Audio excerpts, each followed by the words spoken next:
Dans sa politique de nouvelle gouvernance, afin de faire de la communauté du basket la plus populaire, la Fédération internationale de basketball a défini des axes stratégiques de développement. C'est dans ce cadre que le bureau central de la section africaine de la Fédération internationale de basketball a tenu sa deuxième session ordinaire ici à Abidjan ce vendredi 27 mars 2015 à 10 h à l'espace Sirae Umoa. Cette réunion enregistre la participation du président de FIBA Monde, M. Horacio Muratoré. L'ouverture de ces assises a été faite en présence de M. Alain-Michel Lobougnon, ministre de la Promotion de la Jeunesse, des Sports et des Loisirs, qui se satisfait de la tenue de cette réunion en Côte d'Ivoire et on espère des réflexions pour le développement du basket en Afrique.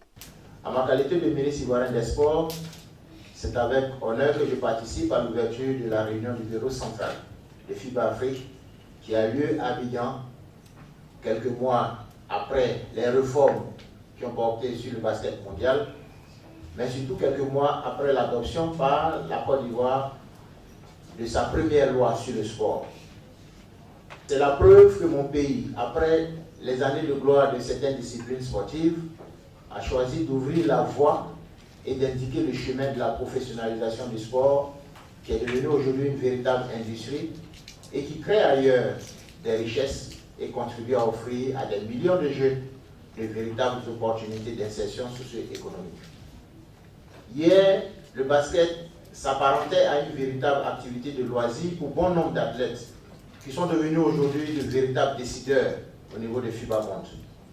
Aujourd'hui, le basket contribue à vendre l'image et à faire la renommée de certains pays où la discipline est entretenue et promue grâce à des stratégies de promotion et de développement modernes.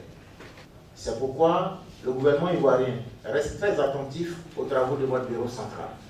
L'Afrique est attendue cette année pour l'Afro-Basket 2015. L'Afrique doit également être présente aux prochains Jeux Olympiques à Rio en 2016.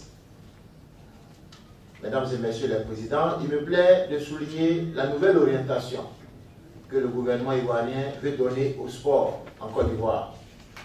Il s'agit d'une professionnalisation à tous les niveaux.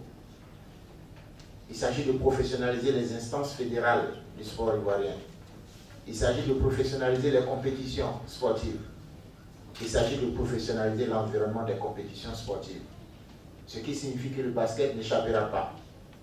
C'est pourquoi, loin des scènes habituelles, une étude est en cours en ce moment en Côte d'Ivoire qui porte sur la professionnalisation du sport et des initiatives ont été lancées relatives à des concertations et à des études pour la rédaction et l'adoption par le gouvernement de l'ensemble des tests qui viendront baliser et protéger la vie des sportifs et l'ensemble du mouvement sportif en Côte d'Ivoire.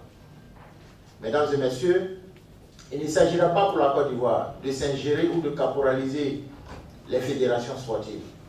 Il s'agira pour notre pays d'offrir aux organisations sportives qui respectent les conditions minimales de professionnalisme de fonctionner en toute autonomie grâce à des conventions d'objectifs où l'État ne se déminera pas de ses engagements. Les engagements de notre pays sont connus. Ils concernent les avantages fiscaux que nous entendons aborder à ceux qui investissent dans le sport. Ils concernent également la construction de nouvelles infrastructures sportives modernes pour permettre au basket de s'exprimer dans de meilleures conditions. Mesdames et Messieurs, honorables membres de FIBA, en vous souhaitant d'heureuses réflexions pour le progrès du basket en Afrique, je voudrais m'arrêter là en déclarant ouverte la réunion du comité central de FIBA Afrique qui a lieu ici à Abidjan en présence du président de FIBA Monde et de M. Amanian, président de FIBA Afrique. Je vous remercie.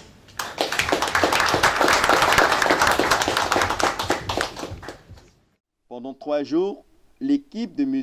Amane Niang, président de FIBA Afrique, fera le bilan de l'année 2014 et en déduira les perspectives pour l'année 2015.